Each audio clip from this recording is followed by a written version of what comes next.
우리 지난주에 우리는요, 성경적인 교회에 대해서 우리 함께 말씀을 나누었습니다. 교회는요, 건물이 아니라 사람들이고요, 프로그램이 아니라 관계이며, 또한 그래서 교회는 그리스도의 몸이다라고 했습니다. 그래서 교회의 머리는 누구시라고요? 교회의 머리는 예수 그리스도이십니다. 오늘은 그 교회가 실제로 어떻게 구현되었는지, 그리고 2000년 전에 초대교회의 모습을 통해서 우리가 한번 함께 살펴보려고 합니다. 왜냐하면 사도행전에 나타난 초대교회는요, 오늘날 우리에게 바로 교회의 원형, 그러니까 교회의 본질, 성경적인 교회의 본질을 우리에게 보여주고 있기 때문입니다. 근데 혹시 우리가 이런 생각을 해본 적은 없습니까? 초대교회는 매우 특별했던 시대다. 그래서 그때는 성령의 역사가 강력하게 나타났고, 또한 사도들도 있었고, 그래서 수많은 기적들이 일어났던 때 아니냐. 지금은 그런 기적이 전혀 일어나고 있지 않기 때문에, 그러니까 그때와 지금 우리 때와는 전혀 다른 때다, 이런 생각을 해보시진 않았습니까? 그러나 그것은요, 오해입니다. 초대교회가 강력했던 이유는, 강력한 역사가 일어난 이유는 기적 때문이 아니었어요. 바로 그들은 교회의 본질을 살았기 때문입니다. 뭘로 살았다고요? 교회의 본질을 살았기 때문에 그래요. 그리고 그 본질은요, 오늘날에도 동일하게 적용된다라는 겁니다. 그래서 오늘 우리는 초대교회를 통해서 성경적인 교회의 본질을 우리가 4가지를 함께 살펴볼 겁니다. 오늘 말씀을 통해서 우리 신흥교회도 교회의 본질을 회복할 수 있게 되기를 간절히 소망합니다. 오늘 본문 사도행전 2장 42절 말씀을 먼저 함께 읽어보겠습니다. 그들이 사도의 가르침을 받아 서로 교제하고 떡을 떼며 오로지 기도하기를 힘쓰니라. 아멘. 바로 이 한 구절에 초대교회의 모습이 어떠했는지를 고스란히 담겨져 있어요. 그러니까 이 초대교회의 모습을 우리가 이 한 구절을 통해서 한 번에 알 수가 있다라는 겁니다. 바로 여기에요, 4가지 핵심 요소가 모두 나타나 있습니다. 첫 번째는요, 바로 그들이 사도들의 가르침을 받았다라는 것이고요. 두 번째는요, 서로 교제했고요. 그리고 세 번째는 떡을 떼었고요. 그리고 마지막 4번째는 오로지 기도하기를 힘썼다라는 겁니다. 바로 이 한 구절 안에 초대교회의 모습, 그리고 교회의 본질이 그대로 담겨져 있다라는 거예요. 자, 그러면 이 4가지를 우리가 하나씩 한번 자세하게 살펴보도록 하겠습니다. 먼저 첫 번째로 초대교회는 어땠다고요? 사도들의 가르침을 받았다라는 거예요. 초대교회는 사도들의 가르침을 받았다. 그들이 사도의 가르침을 받아, 이렇게 말하죠. 그렇습니다. 사도들이 무엇을 가르쳤을까요? 말씀이죠. 그러니까 초대교회는 바로 말씀 중심의 공동체였다라는 사실이에요. 그걸 제일 먼저 말하고 있습니다. 그래서 말씀에서 벗어난 모든 것들은요, 그래서 아무리 열심을 사역하고 아무리 열심히 헌신을 해도 그 모든 열심들이 말씀 중심에서 나온 것이 아니라고 한다면 그것은요, 곧 교회의 본질에서 벗어난 것이다라는 거예요. 말씀에서부터 모든 것이 시작된다라는 것, 이것을 우리는 반드시 명심해야 됩니다. 그들이 뭐를 받아서요? 사도들의 가르침을 받아서. 이것이 제일 먼저예요. 제일 먼저. 그래서 이들은 사도들이 전하는 예수님의 가르침에 전념했다라는 겁니다. 여러분, 사도행전 6장 2절에서 4절을 보면 우리가 하나님의 말씀을 제쳐놓고, 뭐를 제쳐놓고요? 하나님의 말씀을 제쳐놓고 접대를 일삼는 것이 마땅하지 않다, 이렇게 말합니다. 한번 우리 사도행전 6장 2절로 4절 말씀 읽어볼게요. 12사도가 모든 제자를 불러 이르되 우리가 하나님의 말씀을 제쳐놓고 접대를 일삼는 것이 마땅하지 아니하니, 형제들아, 너희 가운데서 성령과 지혜가 충만하여 칭찬받는 사람 7을 택하라. 우리가 이 일을 그들에게 맡기고 우리는 오로지 기도하는 일과 말씀 사역에 힘쓰니라 하니. 아멘. 보십시오. 지금 사도들은요, 무엇을 최우선으로 하고 있습니까? 네, 하나님의 말씀을 제쳐놓고 하는 것은 옳지 못하다. 바로 말씀 사역을 최우선으로 놨다라는 거예요. 자, 여기에서 접대는요, 무엇을 말하냐면 일체적으로 그 과부들을 구제하는 일, 과부들은 참 먹고 살기 힘들었거든요. 그들을 구제하는 일을 뜻해요. 자, 그러나 결국에는 그러한 모든 일들이 사람들과의 관계 속에서 발생하는 사역들이잖아요. 그래서 상담이나 신방까지 모두 포함하고 있는 겁니다. 그러니까 목회자에게 있어서 중요한 것은요, 사람들과의 관계도 중요해요. 그러나 그보다 더 중요한 것이 뭐라는 거예요? 하나님의 말씀, 그리고 기도. 기도하는 일과 말씀이라는 거예요. 자, 그러면 그런 구제나 상담이나 신방은 누가 해야 되는 걸까요? 지금 성경을 말하고 있는 거예요. 누가 해야 되는 걸까요? 여기 3절에서 말하잖아요. 7사람을 택하라, 7을 택하라. 바로 그래서 7집사를 세웠다라는 거예요. 그러니까 교회 일꾼을 세운다라는 것은 이러한 교회 사역들을 하라고 세우는 거예요. 교회 머리가 되라고, 위에서 지휘하라고 세우는 것이 아닙니다. 교회 머리는 누구라고요? 예수 그리스도예요. 예수 그리스도. 이걸 절대 잊지 않아야 됩니다. 일꾼을 세우는 것은 교회 사역을 하라고 일꾼을 세우는 거예요. 그래서 그들은요, 예수님께서 가르쳐 주신 것들을 전하였고 구약 성경을 해석하며 복음의 의미를 설명했습니다. 이렇게 사도들이 하는 건 말씀, 하나님의 말씀을 중요하게 여겼는데, 근데 여기서 또 하나 중요한 것은요, 그 말씀을 가르침에 있어서 방법이었어요. 방법, 가르침의 방법. 초대교회 가르침은 일방적인 강의나 이러한 설교만이 아니었다라는 거예요. 우리 사도행전 17장 2절 3절 같이 읽어볼게요. 바울이 자기의 관례대로 그들에게로 들어가서 새 안식일에 성경을 가지고 강론하며 뜻을 풀어 그리스도가 해를 받고 죽은 자 가운데서 다시 살아나야 할 것을 증언하고 이르되 내가 너에게 전하는 이 예수가 곧 그리스도라 하니. 아멘. 사도 바울이요, 말씀을 전할 때 어떻게 전했다고 말하죠? 성경을 가지고 강론하며 뜻을 풀었다, 이렇게 말합니다. 우리가 얼핏 들으면 강의 설교를 했다 이렇게 이해할 수도 있는데, 여기에서 강론하며 뜻을 풀어, 이 말은 바로 대화와 토론을 의미합니다. 그러니까 단순히 전하기만 한 것이 아니라, 단순히 듣기만 하는 것이 아니라 질문하고 토론하고 그것을 통해서 이해하는 과정이 있었다라는 겁니다. 그렇다면 오늘날은 어떻습니까? 주일날 예배에 참석해서 지금 바로 이 시간처럼 여러분들 뭐를 하고 있죠? 제 설교를 듣고 있죠. 근데 설교를 듣는 동안 여러분 저에게 질문을 합니까? 질문도 못하고 적용도 못하고 그렇습니다. 그리고 나서 자, 집으로 여러분 돌아가시겠죠? 돌아갔다가 어떻게 합니까? 또 일주일 후에, 즉 다음 주일에 또 예배에 참석해서 같은 설교를 듣나요? 또 다른 설교를 듣죠. 결국에는요, 어떻게 합니까? 말씀은 듣기는 하지만 그 말씀을 질문하고 토론하고 이해하는 것, 그래서 그 말씀을 삶으로 적용하는 것, 이런 것들이 전혀 지금 없습니다.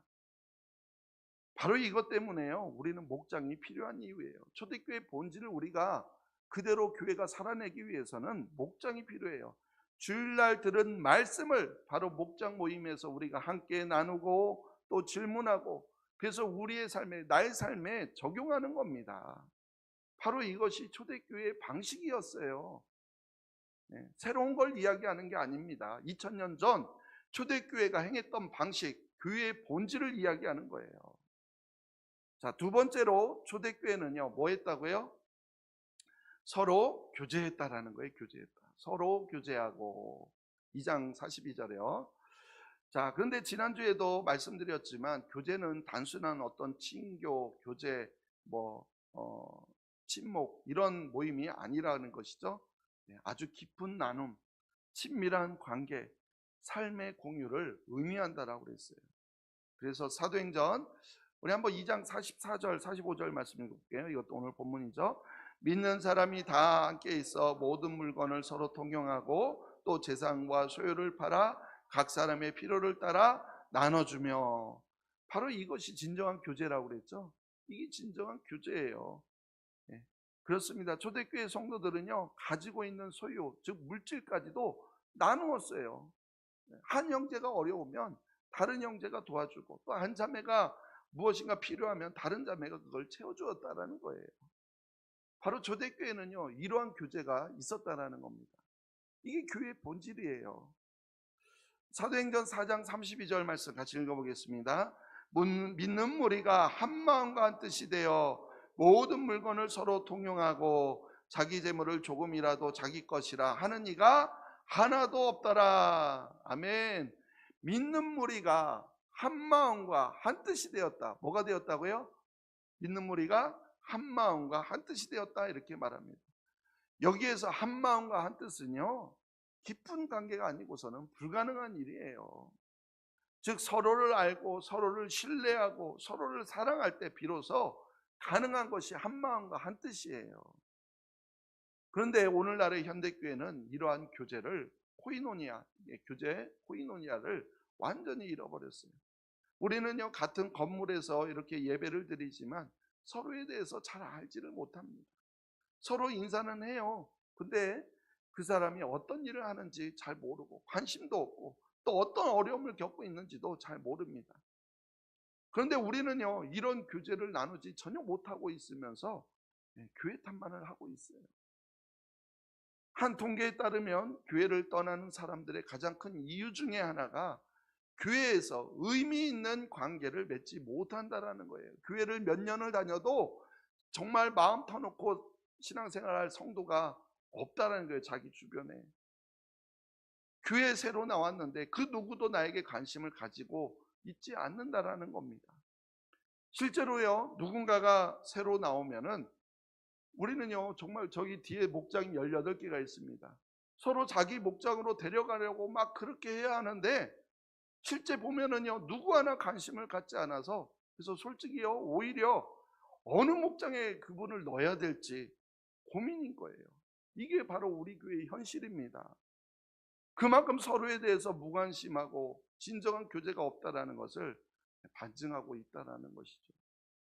결국 교회를 떠나는 거예요.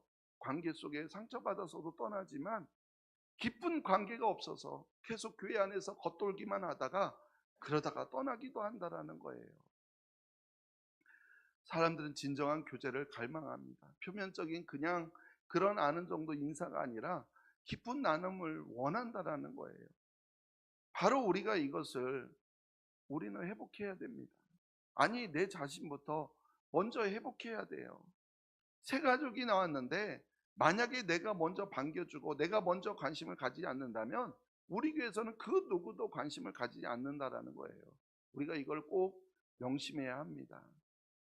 이러한 교제, 초대교회는요, 교제가 있었다라는 것이죠. 자, 세 번째로 초대교회는 뭐를 했다라는 거예요? 떡을 떼었다라는 거예요. 떡을 떼었다. 떡을 떼며 이렇게 말하죠. 근데 여기서 떡을 뗀다라는 것은 두 가지 의미를 가지고 있어요. 하나는요, 성찬식입니다. 초대교회는 정기적으로 성찬을 나누었어요. 그래서 성찬의 의미가 뭐죠? 예수님의 십자가를 기억하는 것이죠. 그래서 예수님과 연합을 확인하는 거룩한 예식이 성찬이에요. 그러니까 떡을 뗀다라는 의미에는 이런 성찬식이 있어요. 실제 성찬식 할 때 떡을 떼면서 이것은 예수님의 살이요, 우리가 기념하잖아요. 이런 성찬의 의미가 있고, 또 떡을 떼는 것의 또 하나의 의미가 뭐냐면 바로 함께 식사하는 거예요. 함께 식사하는 거. 뭐 하는 거라고요? 함께 식사하는 거. 밥 먹는 거예요. 밥 먹는 거. 자, 사도행전 오늘 본문 중간에 2장 46절에도 이 떡을 떼는 것의 두 가지 의미를 다 담고 있어요. 한번 읽어볼게요. 날마다 마음을 같이하여 성전에 모이기를 힘쓰고 집에서 떡을 떼며 기쁨과 순전한 마음으로 음식을 먹고. 아멘. 여기서도 집에서 떡을 떼며 이렇게 말하는데 이거는 사실 성찬을 말해요. 근데 그 다음에 뭐가 나오죠? 기쁨과 순전한 마음으로 음식을 먹고, 바로 이것이 함께 식사하는 것을 말하는 겁니다. 자, 그런데 사실 오늘 말하고 싶은 거는 이거예요. 성찬의 의미보다 바로 교회 본질 중에 하나, 함께 식사하는 것을 말하고 싶어요. 그들은 집에 모여서 뭐 했다라는 거예요? 성전에 모이기도 힘쓰고 집에서 뭐 했다라는 거예요? 함께 모여서 식사를 했다라는 겁니다. 근데 이것은요, 단순한 식사가 아니에요.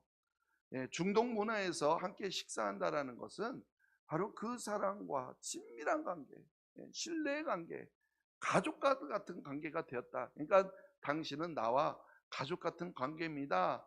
이것을 바로 식사를 통해서, 식당을 통해서 가진 관계라는 거예요. 그런 의미가 담겨져 있어요. 그렇다면 오늘날 우리는 어떻습니까? 교회에서 만나도요, 함께 식사할 시간이 없어요. 주일에는요, 예배가 끝나자마자 바로 집으로 돌아갑니다. 그래도 2부 예배 후에는 교회 식사가 있잖아요. 애찬이라고 있는데, 식사는 하기는 하지만, 근데요, 그 애찬이 정말 사랑의 식사인지, 아니면 주일날 밥하기 싫은데 교회에서 점심 한 끼 먹고, 그래서 집에 가서 밥 안 해도 되는 그런 그냥 밥 한 끼 때우는 식사인지 잘 모르겠어요. 정말 식사 후에 여러분들이 교제를 가져도요, 근데 또 시간 제약이 있잖아요. 그러다 보니까 정말 친밀한 관계가 이루어지기 쉽지 않다라는 겁니다. 그러나 우리 목장 모임에서는요, 자연스럽게 함께 식사를 하는 거예요. 그리고 그 음식을 나누면서 친밀한 관계 속에서 삶을 나누게 된다라는 것이죠. 이것이 바로 초대교회의 모습이었다는 사실입니다. 마지막 네 번째로요, 초대교회는 뭐를 했다고요? 오로지 기도하기를 힘썼다라는 거예요. 오로지 기도하기를 힘썼다라는 거예요. 오로지 기도하기를 힘쓰니라. 그렇습니다. 초대교회는요, 예배 공동체, 말씀의 공동체, 또 하나는 기도하는 공동체였다는 거예요. 정말로 모든 순간순간마다 기도했던 걸 알 수가 있는데, 한번 사도행전 1장 14절 읽어보겠습니다. 여자들과 예수의 어머니 마리아와 예수의 아우들과 더불어 마음을 같이하여 오로지 기도에 힘쓰더라. 더불어 마음을 같이 모여서 기도에 힘썼다라는 거예요. 이 말씀은 오순절에 성령 강림하기 전이에요. 오순절 성령이 강림하기 전 사람들이 뭐를 했다라는 거예요? 제자들이 모여서, 120명의 제자들이 모여서 기도했다는 거예요. 그들은 열흘 동안 정말로 마음을 같이하여 오로지 기도했습니다. 오로지 기도했습니다. 자, 사도행전 4장 23절, 24절, 31절 같이 읽어볼게요. 사도들이 노임에 그 동료에게 가서 제사장들과 장로들의 말을 다 알리니 그들이 듣고 한 마음으로 하나님께 소리를 높여 이르되 대주제여 천지와 바다와 그 가운데 만물을 지은 이시오. 31절이요. 빌기를 다음에 모인 곳이 진동하더니 무리가 다 성령이 충만하여 담대히 하나님의 말씀을 전하니라. 아멘. 예수님을 전하다가 잡혔어요. 그래서 더 이상 예수를 전하지 말라 이렇게 경고를 받았어요. 그렇게 예수를 전하지 말라는 그런 위기에서 그들이 무엇을 했어요? 그들이 그 말을 듣고서 한 마음으로 뭐 했어요? 하나님께 소리 높여 이르되. 이게 뭐예요? 하나님께 소리 높여 이르는 게 기도예요. 그래서 24절부터 30절까지가 기도의 내용이에요. 자, 그리고 그렇게 그들이 기도했더니 31절 빌기를 다음에 기도를 끝나니까 어떤 일이 일어나요? 성령 충만함을 그들이 경험하게 되었습니다. 자, 그뿐만이 아닙니다. 베드로가 감옥에 갇혔을 때 교회는 무엇을 했을까요? 한번 볼게요. 사도행전 12장 5절 그리고 12절 읽어볼게요. 이에 베드로가 옥에 갇혔고 교회는 그를 위하여 간절히 하나님께 기도하더라. 12절이요. 깨닫고 마가라 하는 요한의 어머니 마리아의 집에 가니 여러 사람이 거기에 모여 기도하고 있더라. 같이 기도했어요. 다 같이 기도했어요. 교회가 기도했어요. 교회는 사람들이라고 그랬잖아요.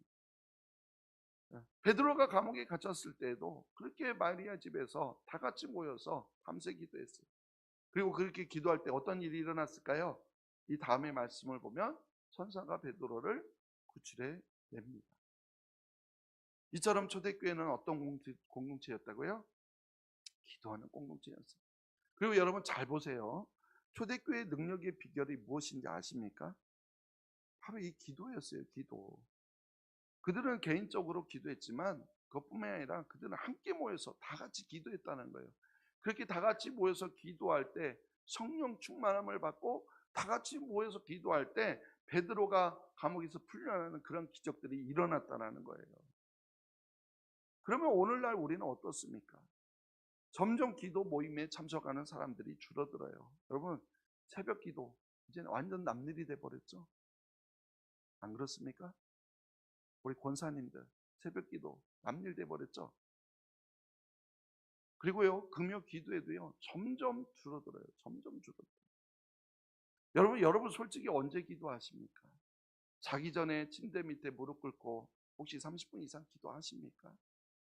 아니면 아침에 일어나서 30분 이상 말씀 묵상하며 기도를 하고 있습니까?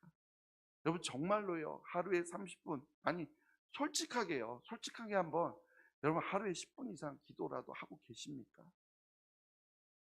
정말 이제 개인적으로 기도 시간이요, 이제 너무나 없어졌어요. 너무나 부족해요. 뿐만 아니라 함께 모여서 공동체로 기도하는 거는요, 이제 더더욱 힘들어졌습니다. 아니, 힘들어진 게 아니라 너무나 부족합니다. 그런데 그러면서 우리는 전혀 기도하지 않으면서 교회는 능력이 있기를 원한다라는 거예요. 죄송하지만 그거는 불가능합니다. 교회인 우리 자신들이 기도하지 않는데 어떻게 교회의 능력이 나타날 수 있습니까? 기도하지 않는 교회가 어떤 능력이 나타납니까? 자, 그런데 다행히도요, 목장은 우리가 자연스럽게 함께 기도할 수 있는 장이 된다라는 거예요. 서로의 필요를 나누고 서로를 위해 교제하는 코이노니가 있다 보면 같이 또 기도해 줄 거 아니에요. 또 서로의 식탁을 나누다 보면 그 사람과의 깊은 관계 속에 들어가면 그 사람의 필요가 무엇인지 알기 때문에 같이 기도하게 된다라는 거예요. 바로 이것이 초대교회의 모습, 초대교회의 본질이에요. 본질. 사랑하는 성도 여러분, 오늘 우리는요, 사도행전 2장에 나타난 초대교회의 모습을 통해서 네 가지 본질을 우리가 함께 살펴보았어요. 첫째가 뭐였죠? 사도들의 가르침, 사도들의 가르침을 받았다는, 사도들의 가르침을 통해서 말씀 중심의 삶을 살았어요. 두 번째로는 서로 교제를 통해서 깊은 관계, 깊은 나눔이 있었습니다.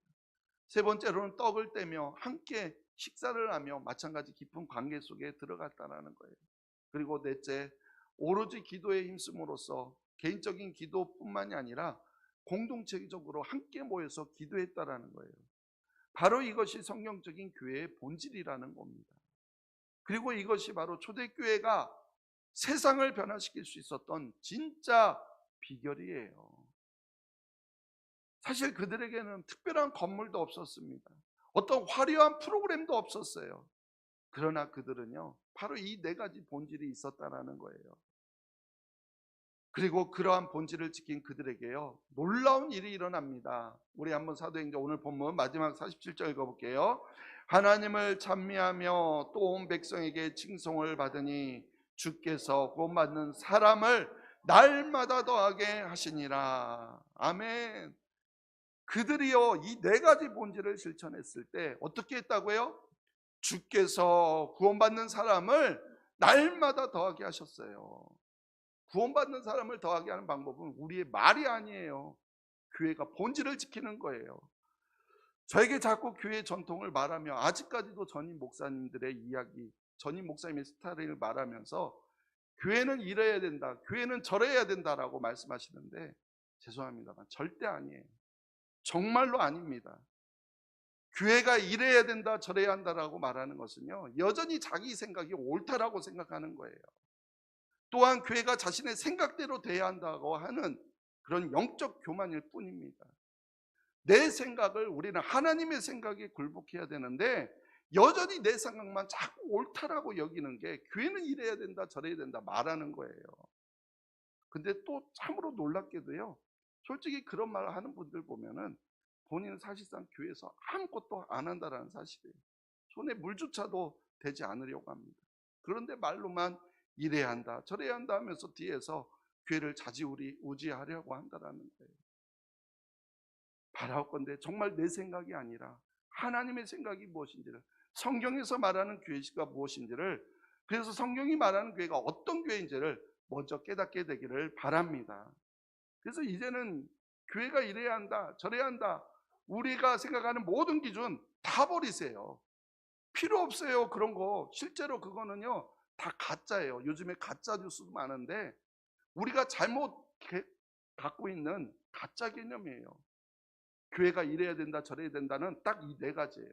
사도의 가르침을 받으며 서로 교제하며 집에서 모여 함께 떡을 대며 오로지 기도하게 힘쓰는 것, 바로 이게 교회는 이래야 된다라는 거예요. 앞으로는 교회가 이래야 된다, 저래야 된다 말하는 때 이것만 말하세요. 다른 거 말씀하시지 마시고 교회는 사도의 가르침을 받아야 되고요, 서로 교제해야 되고 집에서 모여 함께 떡을 떼야 되고 오로지 기도하기를 힘써야 된다, 바로 이래야 된다, 이 말만 하시기면 됩니다. 그리고 이것이 정말 교회예요. 이것이 성경적인 교회이고 하나님이 원하시고 기뻐하시는 교회고 교회다운 교회입니다. 여러분 죄송하지만 우리 신흥교회가 가지고 있는 전통, 여러분 얼마나 오래된 것 같습니까? 오래됐죠, 다른 교회들보다. 그러나 기껏해야 100년도 되지 않았어요. 또한 우리 머리 안에 옳다라고, 여러분 신앙생활하면서 옳다라고 굳어진 그 생각도 여러분 한번 생각해 보세요. 아무리 오래되었어도 여러분 기껏해야 50년, 60년, 70년 뭐 그 이상 된 분 계십니까? 그러나 성경적인 교회의 본질은요 2000년 전부터인 바로 초대교회에서부터 시작되었다라는 거예요. 여러분 우리 교회 전통이 옳습니까? 내가 옳다라고 생각하는 것이 옳습니까? 아니면 성경이 옳습니까? 그렇습니다. 초대교회는요 교회 성장 프로그램이 아니었어요. 또 어떤 마케팅 전략도 아니었어요. 교회의 본질을 지켰던 것이고요, 그때 하나님께서 일하신 겁니다. 마찬가지예요. 지금도 교회의 본질을 회복할 때 하나님께서는 일하십니다. 그렇다면 우리가 정말로 교회 부흥을 원한다면 무엇을 해야 하겠습니까? 어렵나요? 무엇을 해야 돼요? 네 가지라고 했잖아요. 말씀과 교제와 함께 식사를 하며 오로지 기도하는 거예요. 그것밖에 없습니다. 이것이 교회의 본질을 회복하는 거예요. 그리고 이것이 바로 성경적인 교회입니다. 초대교회는요 2000년 전 역사의 이야기가 아니에요. 지나간 역사의 이야기가 아닙니다. 그것은 바로 오늘날 우리 교회가 회복해야 될 교회의 원형이며 교회의 본질입니다. 하나님께서는 오늘날 우리 교회에게도요 동일한 본질을 회복하기를 원하셔요. 그러므로 우리가 말씀 중심, 교제, 함께 식사하며 오로지 기도하는 것, 이것을 우리의 삶의 중심으로 두셔야 됩니다. 하나님 그걸 원하세요. 이처럼 우리 교회도 다양한 프로그램이 아니라 본질을 회복할 수 있게 되기를 소망합니다. 초대교회가 세상을 변화시켰던 것처럼 우리 교회도 교회의 본질을 회복할 때 하나님께서 우리를 통해서 이 시대를 변화시킬 것입니다. 하나님께서 구원받는 사람을 날마다 더하게 하실 줄로 믿습니다. 바라옵기는 우리 교회도 이러한 초대교회의 본질을 회복할 수 있게 되기를 간절히 소망합니다. 하나님 아버지 감사합니다. 우리는 너무나도 많은 말들을 만들어냅니다. 교회는 이래야 된다, 교회는 저래야 된다.